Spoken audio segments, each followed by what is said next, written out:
আপনি কি আপনার মানসিক সন্তানকে নিয়ে চিন্তিত? মানসিক রোগে ভুগছে, সিজোফ্রেনিয়া রোগে ভুগছে, নাকি বাইপোলার মুড ডিসঅর্ডারে ভুগছে, নাকি পার্সোনালিটি ডিসঅর্ডারে ভুগছে? তো সন্তান তো সন্তানেই, মানসিক রোগী হোক আর মাদকাসক্ত হোক আর কিডনির রোগী হোক, ক্যান্সারের রোগী হোক, সবকিছুরই কিন্তু একটা পরিত্রাণ আছে। আমি বলবো যে আপনার সন্তান, আপনার যেহেতু বয়স হয়ে গেছে, আপনার সন্তান কোথায় দিলে আপনার সন্তান সুস্থ থাকবে, এটা আপনারাই চিন্তা করতে হবে।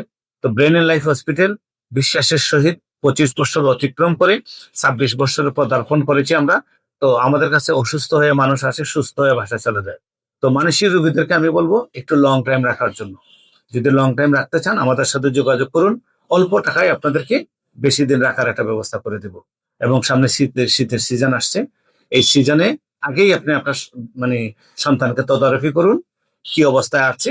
ডাক্তারের সাথে যোগাযোগ করুন, ডাক্তারের সাথে যেতে বিব্রত বোধ করবেন না। আমরা বলি মানসিক রোগীকে অবহেলা না করে সুচিকিৎসার মাধ্যমে স্বাভাবিক জীবনে ফিরিয়ে দেন। ব্রেন এন্ড লাইফ হসপিটাল আপনাদের পাশে আছে।